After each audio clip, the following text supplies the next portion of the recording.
Well, welcome everyone. So wonderful to have many of you joining and rejoining from prior webinar series. It's good to have you on the call today. And I want to speak on behalf of the Partners Worldwide team. We welcome you to this event. I'm grateful to have you here and representing so many people from different organizations and different countries, both within Southeast Asia and now East Africa. Grace and Jane, welcome. Today's session will be on the business resiliency mindset, and I know that's a topic that's been floating around. I keep seeing different webinars and different articles all about resiliency, but I think we can dig deeper into that and how that relates to general business operations with our guest today. And so I want to point out one thing regarding, click to the next slide, let me try in a moment. There we go. So the Leadership and Business Resiliency Series has been going on for a couple weeks now, and we're evaluating how to wrap that up probably within the next few weeks, but then continue it in different ways. So glad to have you joining one of our last confirmed sessions for the time being. So stay tuned for future sessions as we announce them in coming months. But the purpose of this series is really to equip small business owners, entrepreneurs, and organizational leaders to build this resiliency in response to the impacts of COVID-19 in both Southeast Asia and beyond. So we're in a lot of unpredictable situations. As many of us know, some of us are still on lockdown or different levels of quarantine.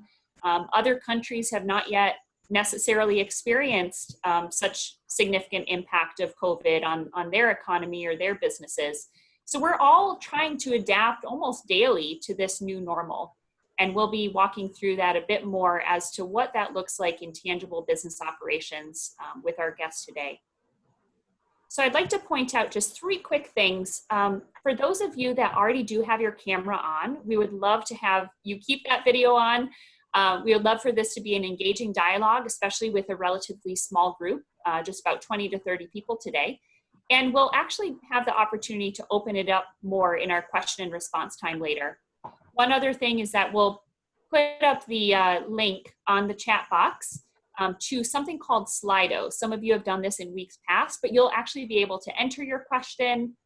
And then if you find someone else that's entered a very similar question, you can just basically vote for their question or endorse it in a way that it bumps that question up to the top. And then in our question and response time, we'll make sure that those questions are prioritized. But we would also, again, with a small group, be willing to have you, if you'd like to go on a microphone, you can ask the question yourself. So we'll be sure to facilitate that later and have more of an open dialogue. The second thing is that we are recording this session. So if you do have any concerns about showing your face or your name, you can go ahead and turn your video off.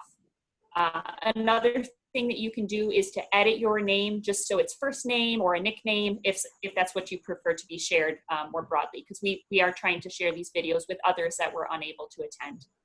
And then lastly, as I said, you can use the chat box link, which Jimmy will send shortly, to ask questions during the presentation as they come to mind, and then your comments or insights as we proceed.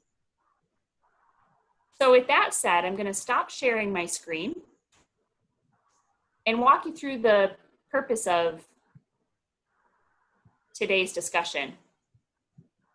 So resiliency, as I said, has been a very hot term floating around these days. So in fact, day after day, I come across another article or an opinion piece or video or another webinar invitation. That's actually originally where I got this idea. Why don't we do our own webinar series, informing me on this new concept of quote unquote resiliency.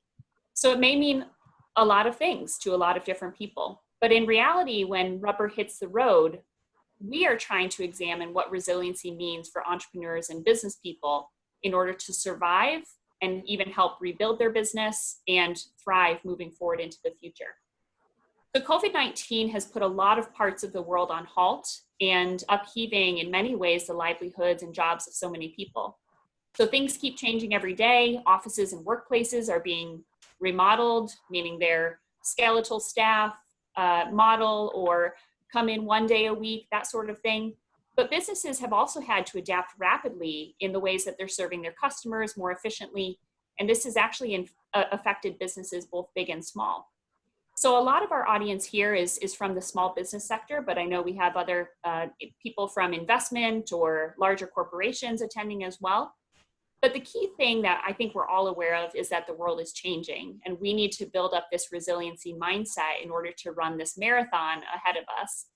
So in some ways, I was just thinking about this because I'm trying to get back into running myself. And it almost feels like we're about 5 kilometers into this marathon. You know, you hit the 5K mark and you're like, okay, I'm in the rhythm. We picked up the pace. I'm feeling comfortable. My heart rate is at the right level, but we still have about 35 kilometers to go. So today we're digging deeper into those questions. What is the resiliency mindset? And more importantly, what are some of these key tangible ways that we can develop our own resiliency in the business sector and apply it to the way that we run the business, both now and in this challenging time moving forward? So joining us is our guest, Joseph C., who I'm excited to introduce to the Partners Worldwide Network. Joseph serves as the CEO of Agape Connecting People, a company offering business process outsourcing and human resources solutions. What's more exciting about this business and very inspirational is that it's actually a company based and operating a portion of its operations in the Shanji prison complex in Singapore. And in total, it employs over 500 people who are either presently or previously incarcerated men and women.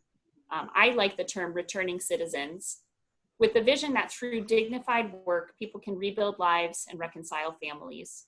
Joseph holds over 20 years of leadership experience in both sales and operations, customer acquisition and retention, and frontline and back-end support functions, resource utilization, quality assurance, and training. And he'll elaborate on some of those more tangible ways that those skills can be applied in the small business sector.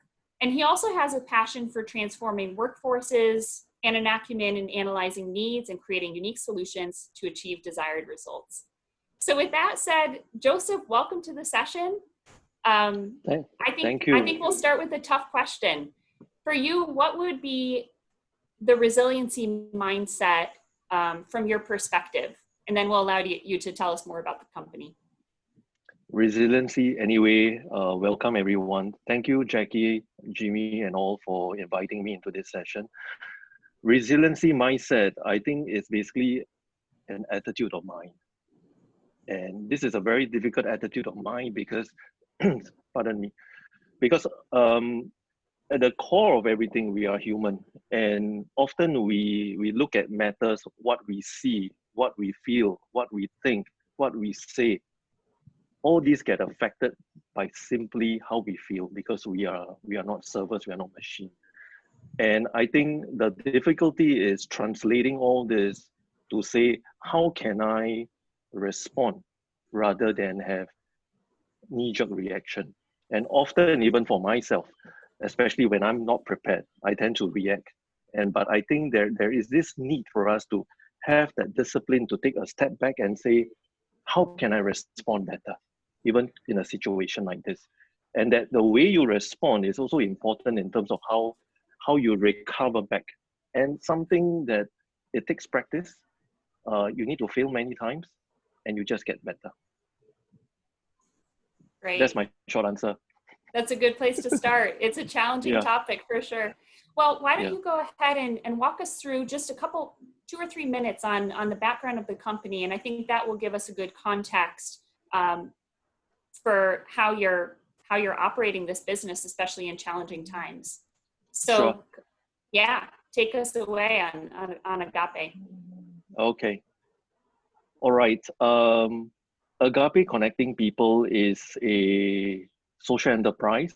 At the core of it, we try to lift up people from the poverty line, the disadvantaged people. So this word, transforming lives and enriching stakeholder, is very dear to me. For us, our mission is really to provide equal reskilling as well as employment opportunities for the community. And we believe that's the way to transform in a sustainable way. In short, is really teaching them how to fish rather than giving them the fish. If I can move on to the next slide. We are a contact center business, and for us, we provide BPO solutions we are a provider, as well as HR solutions. And the special group of people that we work with, often shunned by society. These are people serving time in prison right now as we speak. We have 2 contact centers in Changi Prison, one in a male, one in a female. They contribute to about 200 seats. We hire about 100 over people inside there right now. We also have a city office where inmates who finish their term comes out to the city office. They are already trained in prison. They come out, we provide them the work. They work alongside the physically challenged as well as single mothers. At this point, this is our definition of the disadvantage. Our whole purpose here is to say, how can I use work to restore lives? The next slide, please. So the manner in which we do it is a very value-based kind of environment that we set for them. We believe that having a right environment will help them transform. And when we look at each of these individuals, it's probably due to a lack of the correct environment, lack of correct values that got them to where they are, especially those serving time in prison. So we teach them values in the acronym of ASPIRE, because having hope is very important. That adds up to accountability, selflessness, professionalism, integrity, respect, and excellence. For people who have done crime because of whatever circumstances, it is always easy. It is always to do what is easy. But what we are reframing them into is integrity is doing what is right. And we are also teaching them, sharing in them values. Let's be less self-centered, but be more other-centered. And only when you do that can you experience joy. So we say, one of the ways to rise is by lifting other people. And we hope when they come out, that's the same thing, the same ethos that they can also experience. Accountability is critical for us because that's the fundamental of building trust in a relationship, which we will speak a bit more later. In the next slide, if I may. So this is fundamentally what we do, business process outsourcing. We have about 10 over clients from various industries. We provide contact center services, solutions over the phone, emails, live chat, and more emails and live chat recently because of what has happened, and everyone is embracing this whole e-commerce online store, and that has kind of got us busy, and we continue to train our people on that area. Human resource solutions, we also provide trained resources in clients' premises. We are happy to say that one of the biggest hotel in Singapore, you can see it in the skyline, is one of our partners in which we place our ex-offenders, train ex-offenders into their premises. And we want to do more of that because we believe that we have the environment to acclimatize these people to become good contributing civilians. And what we are also starting to do is to do more of this whole digital transformation, because the way businesses are moving, that whole platform, the approach, we just want to be there to make sure that we continue to be relevant and also use data-driven insights to make decisions. And this becomes very critical for us. Next slide, please. We have impacted close to about 500, and I think the last count we had last week was about 540 lives. We continue to soldier on. Cumulatively, we hope to hit that milestone of 1,000 lives by 2022. When Anil David, the founder of this company, started this vision, and I was sharing with Jackie that the first contact center seat actually happened in his study room. With a lot of grit, patience, resilience, and a vision to say that we have very street smart people in prison. How can we, through proper environment, reframe them, repurpose them to be good contributing citizens of society? You will notice that in the chart, there is an introduction of the women's prison. Females, I think we started that in 2019 because we opened the contact center in the women's prison on this very special day, which is the 8th of March. I wonder how many of you know what does 8th of March stands for. It is actually the International Women's Day. And that's the day where we open to say that while you may be locked up in this place, but you are important to us. And they were so touched. Sorry, if I could have the next slide, Jackie.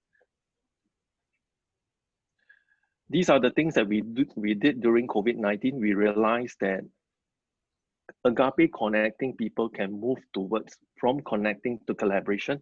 We work with even other social enterprises like Speak and Span on to lead generate for them because they provide sanitization service. And especially so in COVID-19, everyone is trying to say, how can I keep the place clean?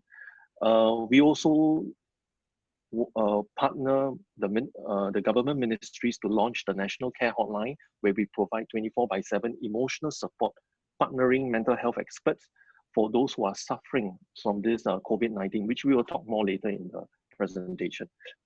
The next slide, please. And I think for us, it is not just about ourselves. We also took the opportunity to help the migrant community. I think we distributed close to almost 100,000 meal packs to them because I think some of them were caught in a situation where they couldn't go back. They had to stop work, and there were also old folks home that reached out to us, and we provided care packs, the Villa Francis Nursing Home, and we felt so good giving back to the community because I think everybody deserves a place in this society and no one should be forgotten. Thank you so much. I think this more or less comes to the end of my presentation. The next slide should be about the, yeah, okay. Contact info. Trying to remember what I have in the deck of slides. Yeah, I'm sure a lot of people will want to connect I hope this gives you today, some yeah. Well, let me dig into questions. Thank you so much for sharing. I mean, it's a fascinating business model that you have, and especially when you're describing how in standard, I mean, this is all over the world. There's typically a stigma of people coming out of prison or returning citizens, possibly even in their own immediate family. People feel they can't be trusted, or friends, it takes time to rebuild that relationship. And here you are in a very innovative way, now partnering with the government, and it's people in prison who are actually serving people going through the crisis of COVID, counseling them through this situation. So how do you see resiliency in that situation? I mean, what did it take specifically for you as a business to be resilient enough to shift into some of these new market opportunities as a business model? I think as a business, it is important that we know who are the stakeholders. The stakeholders, there are a few stakeholders. One is your own staff. Two is your customers. And three is the environment. The environment has been shifting so much. You know, the ground that we are standing on has been moving, and it has moved faster with COVID-19. Everyone is struggling to define what is the norm. I think what is fundamental and what will not change is about this value proposition that each group can bring to the table. And for example, if someone is having a headache, what is that aspirin or that Panadol that I can solve by being relevant, by delivering value? And this is not something when COVID-19 happened and you start have that conversation. This is a conversation that you need to have. Keep those close to your heart, understand the ground so that you will be able to even fish out ideas. Sometimes in Agape, one of the best ideas are those from the ground up, not necessarily from the management. And we love those ideas because when you have ground up ideas, you have this thing called the pride and joy to say, hey boss, this was my idea. I want to make this successful, rather than the boss say, or the leader say, we're going to do this. This is your KPI, things like that. And we realize a lot of this ground up builds a lot of self-confidence, builds dignity. And that's one of the things. The other thing is also about being able to deliver. The whole quality framework that we put to our client, the whole value proposition, because at the heart of all these stakeholders, there is one thing that's so critical. It's called the relationship.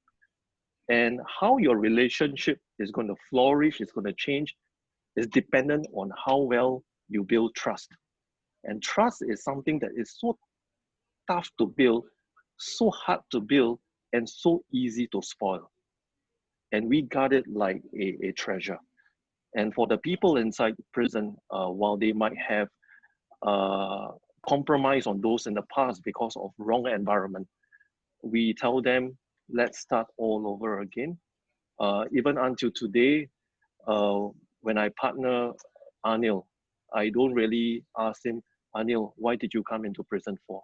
I've never asked him that question because those are no longer important to me. But it is about the now. What can you do now to shape the future? You were here because you did something in the past that brought you here. And now it's about taking opportunities to move and to shape what's in the future for you. And we do this day in, day out with them, that whole reframing of an environment that encourages, an environment that doesn't judge. And for people that we are working with, let's be honest, the environment today is one that is not forgiving, one where it finger points, one where people take credit for other people's work, one where we look at individuals and say, how much can I leverage on you?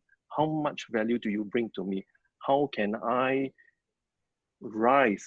How can my pride become bigger? But I don't think we are in this space.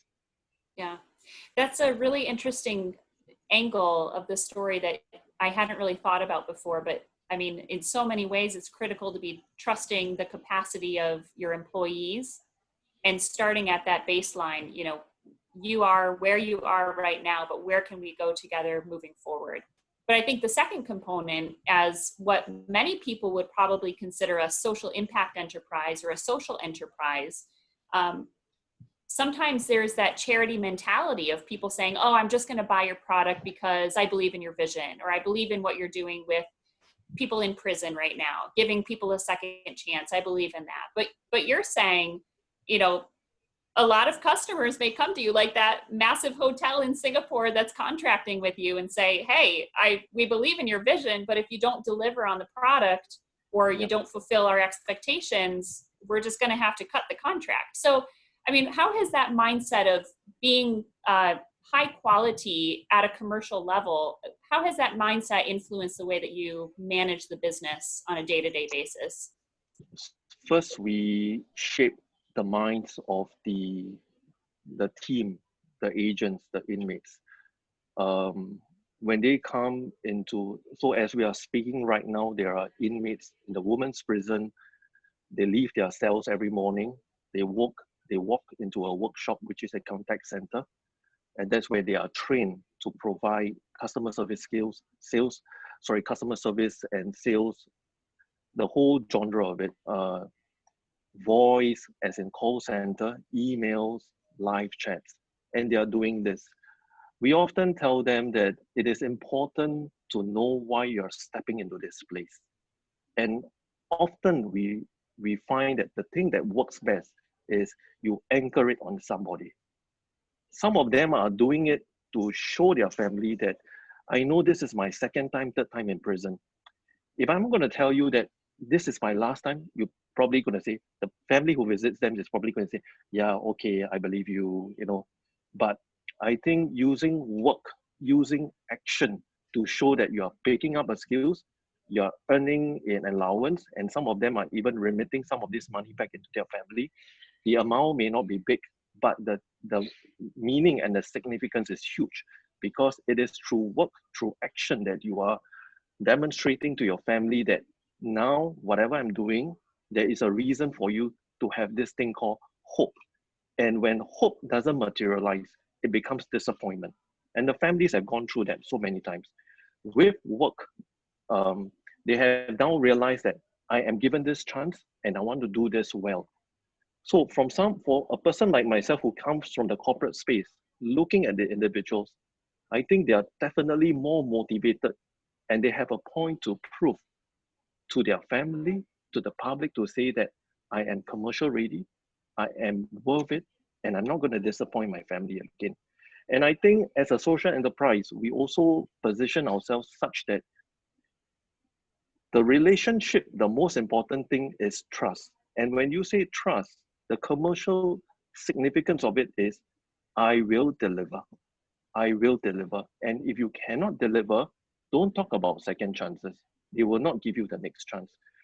And it's important that we also realize that we need to prepare this group of people and not say we are a charity to say, it's okay, don't worry. We're going to say that we love you. That's why we set up this environment. And we're going to make sure that the environment in the prison, the contact center, is as real as what it is in the real world. Because what we do not want them is to step out of prison, going into a reality where, hey, it is different from where I thought it was. And we say that sometimes we scold you because we love you. And they understand our intention. And because of that, trust is built. But of course, in anything, we do it respectfully because those are the same values that we want them to embrace. So we are very careful how we talk to them. Anil and myself, when we go into the women's prison, we establish ourselves as your father.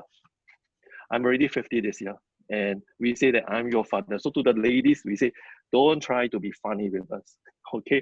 I'm your dad, okay? It sounds a bit wrong, but it sets the tone of the relationship to say that because you are my daughter, adopted daughter, I will love you. If I need to scold you, I will, because I don't want you to fall again when you leave the prison. And that relationship, that professional relationship, has worked to us because each of them, as much as they want to prove that they are worth it, we always tell them honestly, there's nothing to prove, but everything to improve. Because it's not about who has more, but it is what can you do? What can you do to rise? What can you do to lift up the other people? And these are values that they probably didn't experience in their lifetime or in the family environment where things are just so wrong because of circumstances. We have ladies who were probably sexually abused, physically abused, mentally abused, trying to come out of that. And we say, focus on yourself. Don't have to depend on your partner. Stop the abuse. Stand up. You are worth it. You have, it's already inside you. Mm-hmm. Yeah, that's a great transition to one of the other key tangible ways that resiliency can be applied in the business world. It's not just you hierarchically leading, and this is, making sure that we're not misinterpreting the father-daughter relationship in any way. It's not hierarchical. It's this tough love, believing in the future of this person. So I know one of your passions from your own career background is building up workforces and seeing the potential in people. So how do you actually grow leadership, and why is that important in order that a business be more resilient? How do you grow leaders out of people that you're working with? I think the first important thing is we need to walk the talk. And when we say we walk the talk, when I have a mission vision statement, it is not there because I need to cover the wall. I need it because it kind of anchor us, and core values, that's the way, the approach we're going to take. And Anil, myself, we have discussed this many times, and we're not going to be here forever. But we need to build a system, a process where the people can grow up to become leaders themselves. Now, if I want to impact 1,000 people, 2,000 people, 3,000 people, no way, and are we going to say it is going to be dependent on this core team? But the question here is, how can I build enough leaders so that I can replicate this? I can give you one example. Let's call this person, okay, Jimmy, I'm going to use your name. Okay, let's call this person Jimmy. At the age of 17, he has been in and out of prisons all the way until 30 years old for drug trafficking, for rioting, and everything else. Family gave up on him. And I think he's a smart kid. And I think through counseling, he started to study. He was in the men's prison when the contact center was there. He worked, brilliant guy. We encouraged him to study. just last week, and now he's out in my city office working because he already has the skill.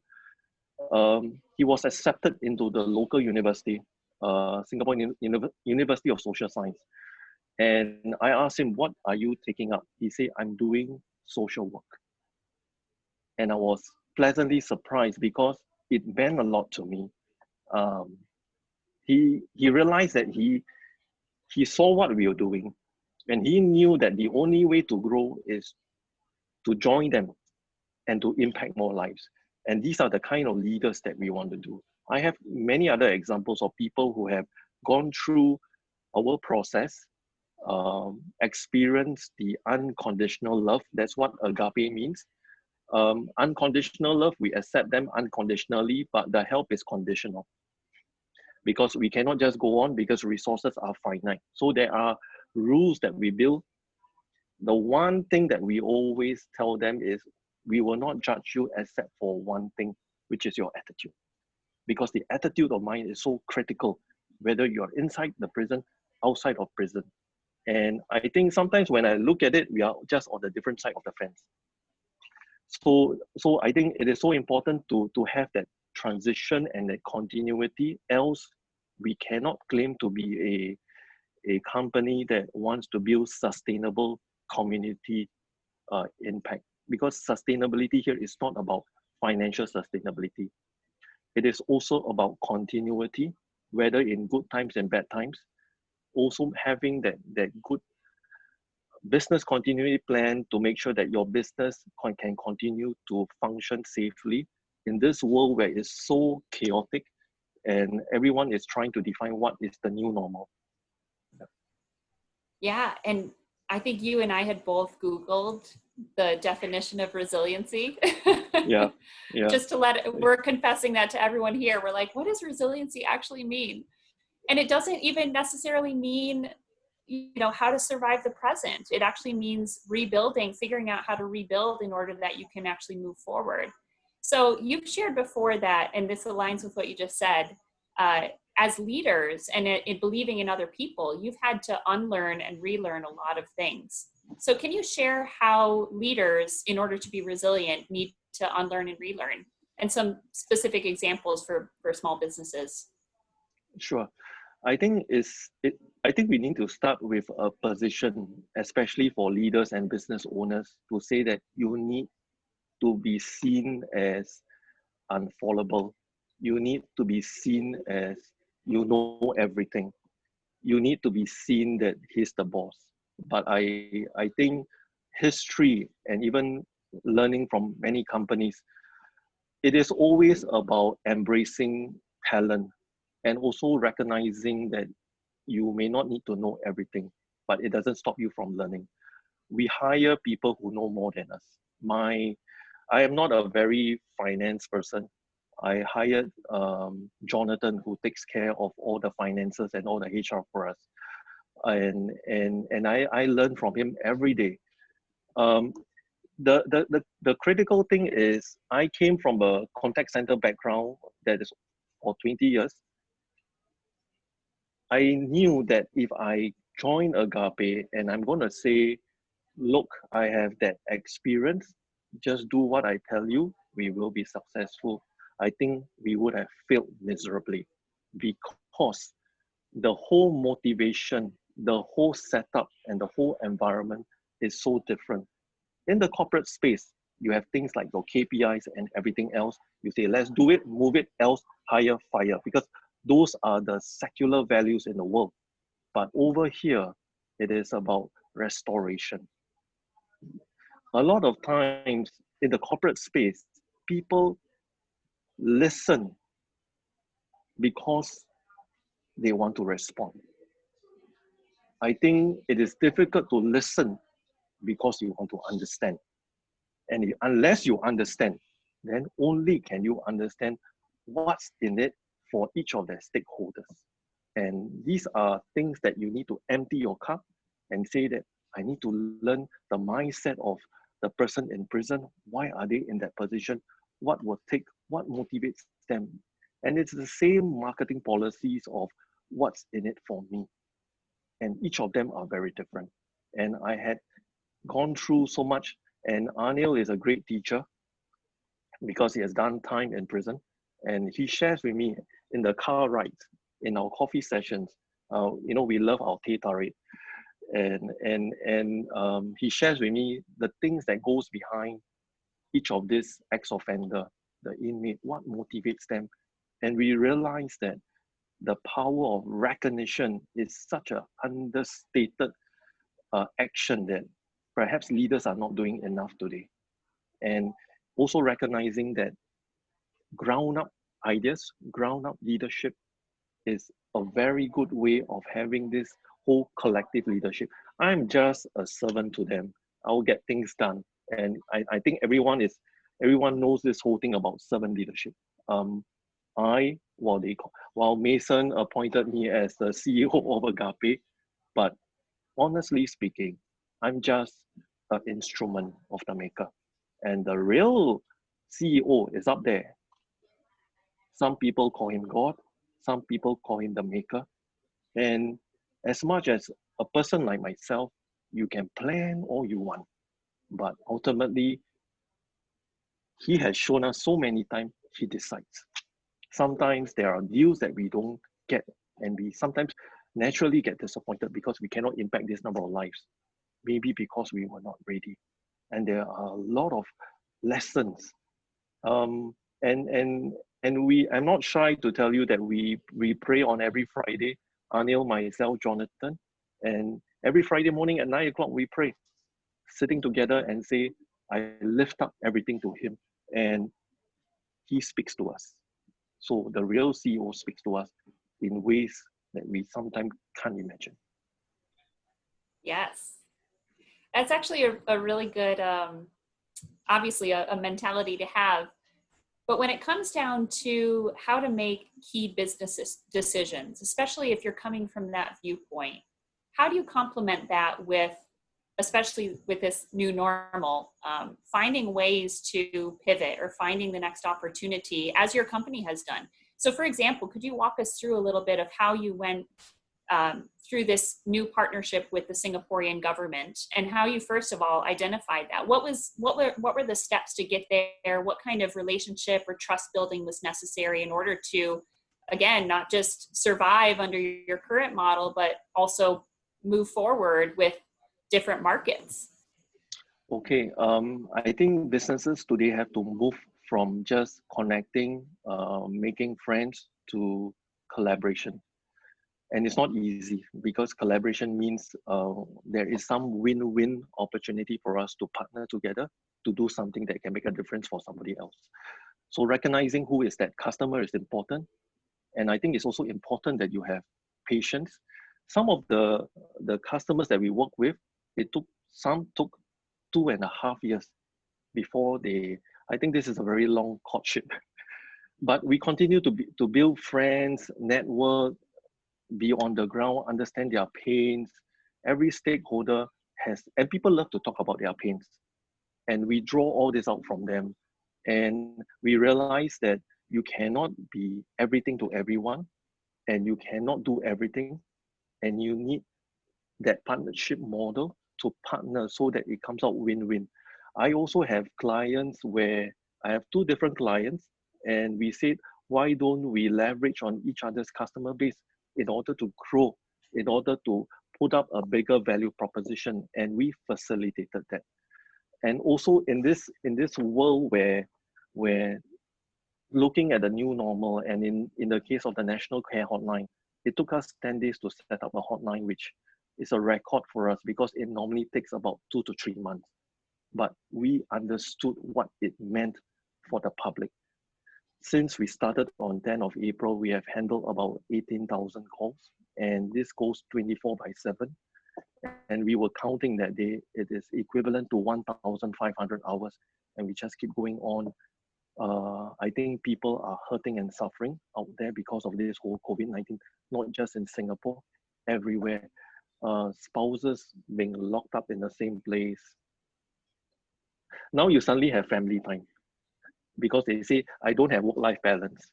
Now suddenly you put a husband and wife together. Then you realize that maybe that's not what I need. So there are a lot of learnings coming out from it, and children having home-based learning and stuff like that. I think the important thing here is about speed, going in fast. And sometimes you don't need to be 100% sure. As long as it's about 75, 80%, just go in. But when you go in and it is something that is not right, you fail fast, you learn, because perhaps the assumptions were wrong. So it has to be an organization that keeps learning, that doesn't finger point when things goes wrong, because the lessons of the failure is much more important sometimes than the success. Because in success, you may not learn as much. And these are things, takeaways that I have. Not every deal that we pitch through became successful, but we became better as we go through each of these deals. Not because of Anil, not because of myself, but the whole collective team putting in together, contributing. I hope I answer your question. Oh, absolutely. I think that's the biggest thing that everyone needs to learn, myself included. You learn the most when you make mistakes or come through conflicts and work on how to resolve it, because COVID-19 may be the present, but there may be future things. Yeah. And there's one more thing. Don't be afraid to say sorry. Don't be afraid to apologize, because we are not members of Avengers. We bound to make mistakes. And you get more respect saying sorry than trying to justify why you are more right. And as a leader, sometimes be humble. And I think that's very important, because that's the kind of culture that you're setting for the whole team. Yeah.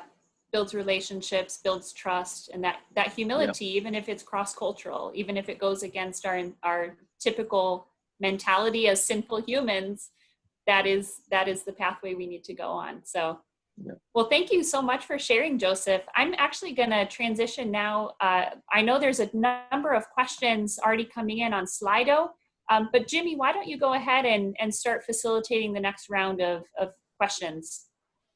Okay, from our audience. Yep, thank you, Jackie.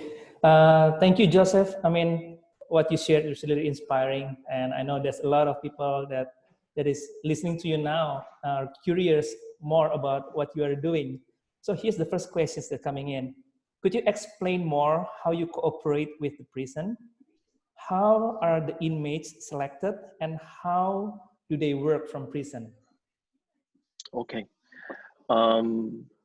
So there are a few questions there. Okay, let me try to remember them. Okay, so basically in the prison outfit in Changi right now, there are about 10,000 inmates at any one time. Singapore laws are rather strict. And what we do have is there are workshops in every of the institution.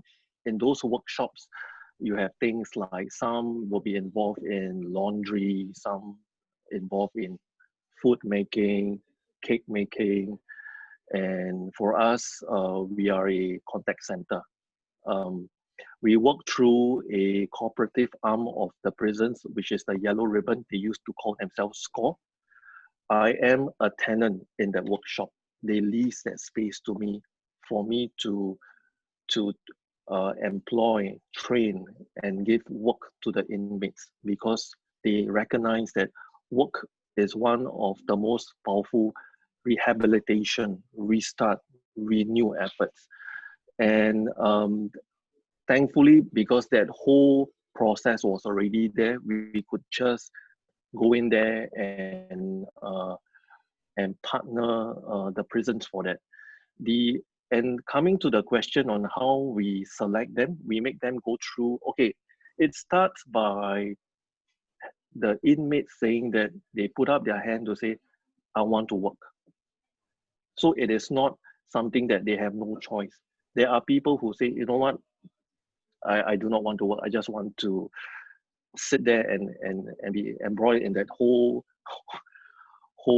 misery thing. Others, they say, I want to work because there's this thing called trying to kill time, which is very painful because time always works against them. So they put up their hand, and the prison officers will then interview them, because safety is very important in the workshop. For us, we interview to make sure that they can speak, because this is a contact center role. There are people that come to us that says, you know what, Joseph, I can speak, but I do not know the computers. I say, don't worry. This is something that you can learn. And we have groomed a lot of these people, and they are now very digitally savvy. So they are also paid in allowance because that's part of the whole commercial arrangement. And what we are also moving towards is also trying to make Agape a training center where we can give them certified skills. So when they leave the place, they can start on a higher salary.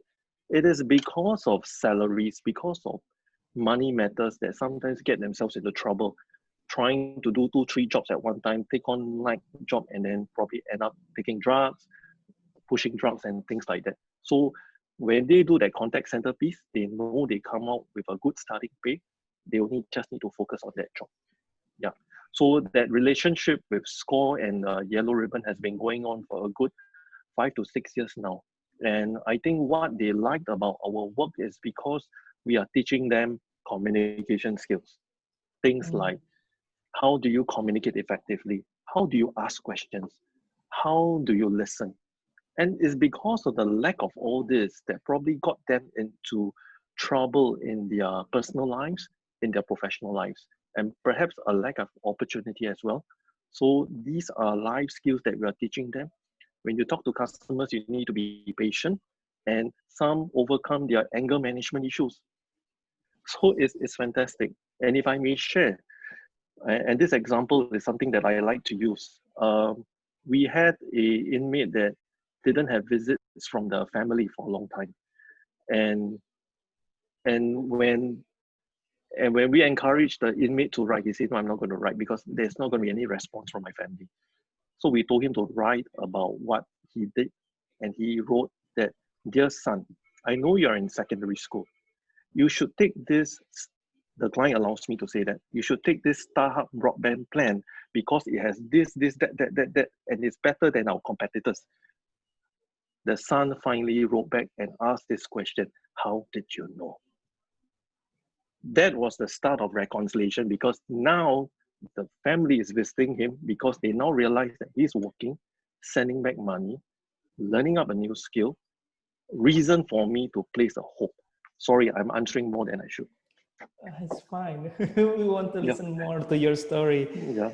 And so how do they work from the prison? I mean, like from what you shared, I mean, they go through for training first, isn't it right? So is there anyone that has not they passed? go for training, and we... Yeah. So is there anyone that has not passed the some training, and then what do they do if they don't pass the training? Okay, often most of them do pass the training, because when we select, it means that I have responsibility over that life, and we will make it happen. You don't pass the first test, you will pass the second test, and we will keep encouraging you. Not to say that if you don't pass anymore, I'm going to kick you out of this place. No, we don't do that. We say that it's inside you, draw it out. We believe in you, and this encouragement helps. And often we get the client involved. The clients, after all that training, the clients will be the one doing the test for them, so that they become party of putting people onto the floor. So it's just like, if I am the driving center today and I'm certifying people for a driving license, we get the client involved, so that we are party in all this, to say that we are responsible for this person. And this has really helped. And they like it because they like to learn all that thing. And I think most importantly, they also enjoy the aircon, because contact center is air conditioned in prison. Okay. And we made it that way because my servers are there. So, but they are not here because of the aircon. They are here because of the skills. And we often joke, "You are here because of the aircon, right?" They say, no, we are not here because I'm learning something. I get to speak to somebody. And when I'm in the contact center, time flies. When I'm in the cell, they get stuck in the cell 23 hours a day if they are not working for us. Okay. It's very interesting when you say that you set up the contact center to be air conditioned. But the question is that training room or the contact center already exist in the prison in the first place? Or does your company fund and organize that contact center? We have to set it up. It's an empty space. You picture a basketball court, which is about 5,000 square feet. That's the size of the contact center. And you imagine there are about 100 seats inside the place. We have to repurpose the empty workshop into a contact center that we run on technology that is secure, because we are dealing with customers' data, and we have to make sure that the pipe is all secured and nothing can penetrate this. We work alongside our local the IT authorities, IMDA, as well as the prison IT department. So there's collaboration to make sure that they don't have access to internet. They cannot just make a phone call out to their family. So these are the rules that are built in, and we have the technology to make sure that that doesn't happen, or that doesn't compromise the trust that the prison authorities have with Agape. And until today, we are still doing that to make sure that that doesn't happen. Wow, that's it's not easy. Yeah, it's a lot of work. This is a brainchild of Anil David. Wonderful. Yeah. Thank you for answering that, Joseph. This next coming question is, with BPOs facing an uncertain post-pandemic future, what could be your alternative livelihood for Agape and other countries where BPOs are a big industry? So in the same thing, in some way, saying that describe Agape's new normal. Are you already there? Okay, in fact, even with or without this pandemic, the role of the call center has been changing. And I think what has come out very clearly, and even at an accelerated now because of COVID-19, is the fact that people are going towards e-commerce. In the space of e-commerce, and even shops today, people don't really buy things from the shop. They go to the physical shop, they see something they like, they go online store and buy. I think this is a very typical behavior in Singapore, and I'm sure all over the world. But what has come out is the need for an agent to be able to handle emails, able to handle live chat, because there is questions that people doing online store will ask. It's something that is within our competency. In the initial days of Agape, they tend to be more very calls-centric, but we are seeing a good mix of emails, live chats, and also things like AI, which we are going to embark in next year, RPA, and using chatbots to be the first level of the FAQs that customers can answer, and train up the agents to handle the more difficult, complex customer interaction that needs problem solving that the machine cannot handle. And this is also the path that we are taking. Agape is also moving towards to be a approved training organization where we can give certified skills. Some of our agents who used to be ex-offenders, in Singapore, what you call this, certified trainers. So this becomes a new life skill that they are also going towards. And we are also looking across within Singapore, and for Agape, can I use IT as a service? Because we have in-house developers can develop CRMs, apps. Can I place more people into the client's premise, HR as a service, and even things like training as a service? So we are evolving, and we just want to evolve such that contact center just happen to be one of the things that we are doing just to keep up with the times. Wow, that's great. Well, there's more questions, but I'm afraid that we are running out of time now. So I have to give back to Jackie now. Jackie, please take over. All right. Well, I'm just going to put up one quick slide, and then Joseph, I'm going to put you on the spot with a final question before we say thank you. So I just want everyone to know that we have another session starting next week. Next week, Thursday, we're actually scheduled to meet with Tommy Tiptajaya, based in Jakarta, Indonesia. And he's going to be speaking on entrepreneurship and innovation. He runs a company called Green Hope, employing about 65 people. And they're producing alternative plastic. So, and also trying to be competitive on the market, even though it's such a new type of product line, competing against very cheap plastics. So he's also been adapting to new market opportunities, especially within COVID. And I was prepping with him earlier this week, and he's very excited to come and share his findings with the rest of the group next week. So Stay tuned. We're going to be sending out the invitations by email and also by social media. So many of you are already on the email list, so you'll be receiving that email invitation probably by Friday this week, so tomorrow. So stay tuned and hope that you can join us. So final question for Joseph. This is going to be the toughest What one. I have for lunch? No. Can I take you out for coffee next time we're together? Okay. All right. Okay, So final sure. question. You have about 1 minute to answer this. So you've said that value proposition is so important, and really for customers, it's recognizing those clues as to how you can be the best aspirin to alleviate their pain. So with that in mind, what is the next step? How are you going to be alleviating the pains through Agape for your clients moving forward? What's your dream for this coming year? My dream for this coming year is to continue to stay profitable, although it's a challenge, but I know we will get there. What we are also seeing, of course, I hope to impact 1,000 by 2022. Some of those strategies that we have for 2020 would include monetizing new capabilities, making sure that we are secure, as well as starting the whole training outfit that we wanted to do for a while.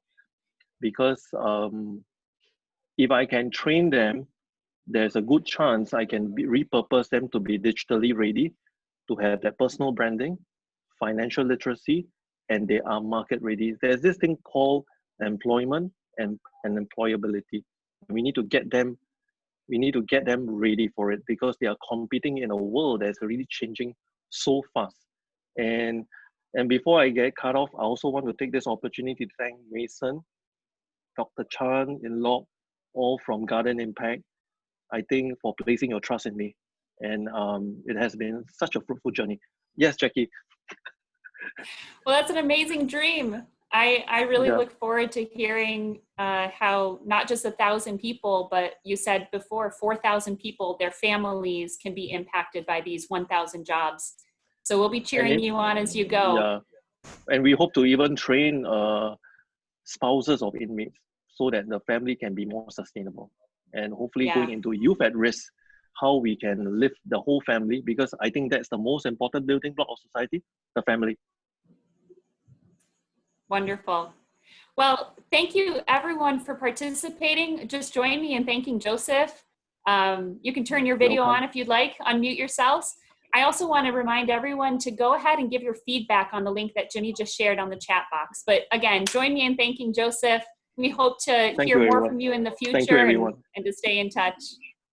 Yeah, I wish we had more time. Yeah. I do too. Yeah. Thank you everyone for joining. Thank you. Have a great evening. Thank you.